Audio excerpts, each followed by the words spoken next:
Hi, it's Chris here for TechTablets.com with the Onda v116w. This is a Core M5Y10, 4 gigabytes of RAM, tablet from China. I've had a bit of time on with it now, just benchmarked here the drive speeds and the ports. So we can see this here is the micro SD card speed. This one, up here. It's running through USB 2 port. And the bottom one here is this USB 2 port, which is a Rage XT USB 2 drive, and that's the maximum speeds I can get out of it. Now this one here is a SanDisk Extreme 64 gigabyte drive, so full USB 3 speeds here, which is really good to see. It's something the Cube i7 doesn't have. There's something wrong with the Cube i7 port that doesn't allow me to get those kind of speeds. So it's good to have those two USB ports there. And the result here is the drive of the C drive. So that's the solid state drive. It's a proper full SATA 3 SSD. It's from the v116w brand. It's a brand from China. And the write speeds are a little slow there, as you can see. If you compare that to like a Samsung solid state drive, yeah, it's a little bit slow there. I think it's an M.2, so 22 millimeters by 60 millimeters size drive that's in there. I might be able to open up this one. I couldn't open up the Cube i7 and actually have a look inside there and see if I can see if it is user replaceable. It might be. Overall, my initial impressions of the tablet are good. The build quality is definitely a lot less than what the Cube i7 has. It's a more of a plasticky, cheaper kind of feel to it and even look to it compared to the Cube i7. It's just as fast. It feels just as fast as the Cube i7, which I'll compare to in just a minute in this video. Getting around and using it, yeah, it's fine. I'll just show you the benchmark here that I got here. This is the Geekbench 3 score, which isn't too far off. It's actually higher on the multi-core score than the Cube i7, and the single core score is less for some reason, but that's probably just, I don't know, it could be some sort of variable there that why it didn't score as high. And overall, yeah, the tablet, you can see it's a lot thicker than the Cube, which I'll show you. It's quite a thick tablet. It's got a plastic backing all around it, plastic shell. There are a few squeaks and creaks around when you're moving it. And overall, just doesn't feel as good in hand as the Cube. It clips into the dock without too many issues there at all. And overall, the keyboard as well is just not as good as the Cube. I'm just going to show you quickly the keyboard.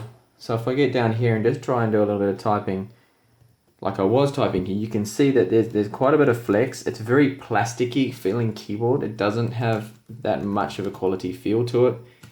It's fine for typing. I mean, I'm doing able to type on it okay without too many issues, but the keys, if you have a look, they do move around quite a bit. This seems definitely a lot cheaper than most of the keyboards out there that you did use, and how much it flexes there is quite a bit. It's not entirely level either. Hopefully I can pick that up on the camera, that it seems to sort of bulge up a little bit in the middle there, so there's less key travel with some of those keys there. Overall, it's okay for a keyboard. I don't know what they are charging for this extra when you do buy the v116 Core M. It's an extra charge, I think, but hopefully it's not as expensive as the $65 for the Cube keyboard or the Cube i7, which I'll just get into the shot here now. So this is the Cube keyboard right here, and straight away you can see the difference there is obvious. A lot better. This feels like an Acer or a Zeus keyboard. Probably more of an Acer keyboard to me. It's like a keyboard you get on a non-brand tablet. Quite a good keyboard, really nice travel, good feedback. I've had no problems with the keyboard, and you only do get that one fixed position when you do dock this, like you do with the Onda here that's in the background. So you can see side by side the keys, the difference on them, and the travel difference too. It's a lot more shallower and has more of a cheap feel to it. Now, on the other hand, there is a positive. Both have their positives and negatives. The positive on the Onda here is this trackpad is a lot better. It does have a left and right click. Still not the best trackpad I've used.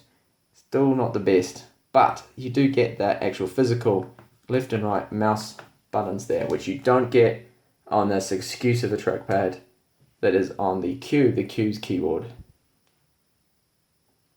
And the backing of the Cube keyboard is actually this aluminium metal backing, making it more rigid, feeling like a more of a quality unit. And you also do get two USB 2 ports, but only when docked, of course. And if I show you the Onda keyboard on the back of it, it's plastic. And I do have this the protective coat of plastic on there still, but it's plastic underneath that. It's really flexible and not as rigid, of course, because of the build materials, but it is lighter, definitely lighter. Would you want to be typing on this for long periods? Probably. I mean, it's okay, but I do question how long and how reliable this keyboard will be.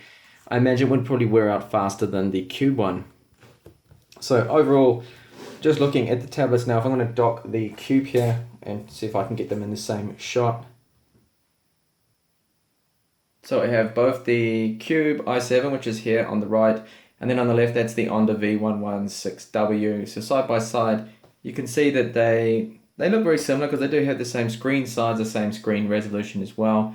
For some reason on the camera, the Cube screen is flickering away, but it is running at 60 Hz. The same for the Onda screen. Here you can see the differences on the screen position. The way the angle they have it is almost identical there. Almost. The Cube screen, the Onda screen is more upright a little bit. I prefer the angle that's on the Cube. And overall, just looking at the tablets, they both have that one fixed angle. So if you're going to stop using it, put it down, you just fold it down like that and you can chuck that into a bag.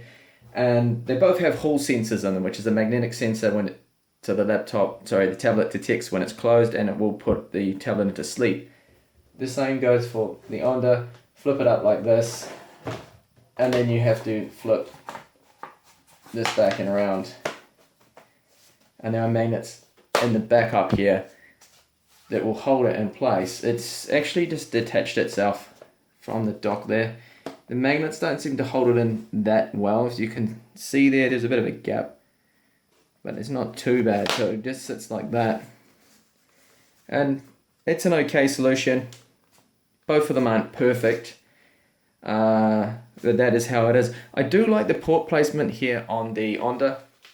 I like how the fact they've separated out the HDMI port and the charging port is on the bottom. The USB ports are on the bottom, which is really handy. So if you do have it all plugged up to those ports, when you're using it, then all the connections are here at the bottom and you don't have problems with, for example, on the Cube, the cables are the ports are too close together and they're nice and separated there on the Onda. So the build quality of the Onda is definitely not as good as the Cube. And here's the Cube. Build quality, you can see it's got this nice metal around here, aluminium, alloy kind of frame, metal backing on it. That is very nice. It feels good. It's a lot slimmer as well. So if I put them both together, like this, hopefully we can see there, it's quite obvious which one's fatter, which is slimmer. There's a big difference there. But overall, as I mentioned, that the port placement's better on the Onda, and on the Cube, the ports are all crammed onto one side.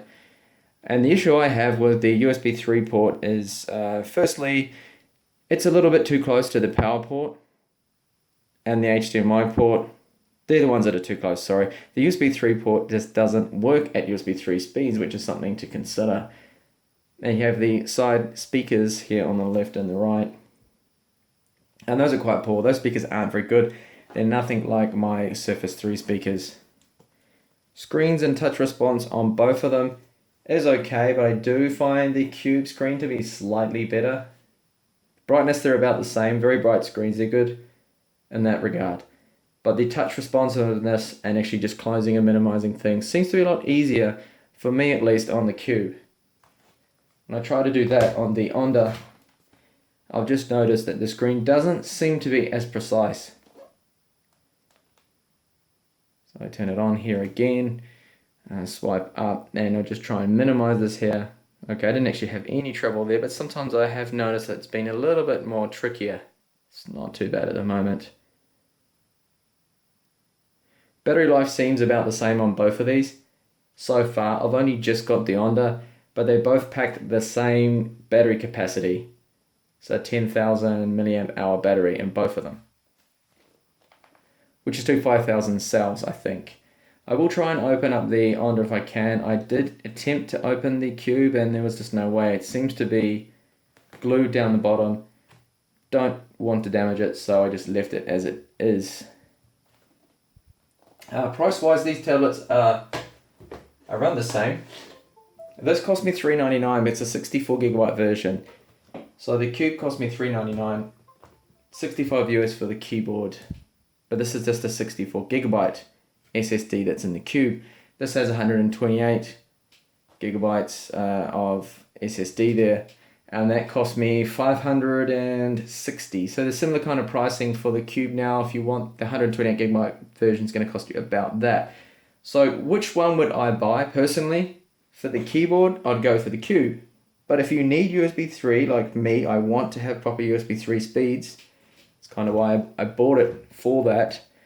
Then I would stay away from the cube at this point in time until they fix that, because there is an issue with the USB 3 port. It's not putting out these kind of speeds you can see here on the Onda. So for that reason, I wouldn't go near the cube until they fix that and go with the Onda. The Onda, it's good, lower build quality. The keyboard just doesn't feel as good, and I do doubt long-term reliability on that. Once you start typing on those keys, they're going to wear more. They just don't seem to have that same feedback and springiness as the cube ones do. Specs wise, they're both very similar. I have yet to test the Onda. I need to test out the 3G and do some more benchmarks on that, but they're pretty similar. They're both running the same processor, they're running the same RAM, and they're using the same Bluetooth and wireless combo, which is a Realtek card, which is not dual band, it's just single band. It's a 2.4 gigahertz, so you don't get that 5 gigahertz like you do on the Surface. Speaking of the Surface, I have that here. I'll just show you the size difference. There's the Surface, and you can see there's a size difference between them. The Surface is also not that thin, probably about as thin as the cube here, but this only has an Atom. That's got the new Atom Cherry Trail in it, this one. And so far it's a tablet that I've been using quite a lot, and I'm starting to like the Surface. The quality is really good on that, but that's in another whole price bracket. This is, for me, more expensive. At least here in Europe, it's a lot more expensive, the Surface, when you add all the accessories as well. Okay, so that's just a quick rundown of the differences here between the Cube i7 and the Onda v116 Core M. Both of them seem to be good tablets, but definitely, yeah, just to recap really quickly. Quality-wise, Cube wins. Price-wise, about the same. Keyboard, Cube wins. Ports placement and port speeds, USB 3. The Onda wins. Trackpad, the Onda wins. That's about it. Thank you for watching the video. If you did like it, if you did find it useful, please give me a thumbs up. That would be really great of you to do that. And do subscribe if you're interested in seeing more videos on these kind of tablets. And I will have a lot more up and coming videos of the Onda when I pull it through its paces. Gaming, benchmarks, you name it. Okay, so that's the video.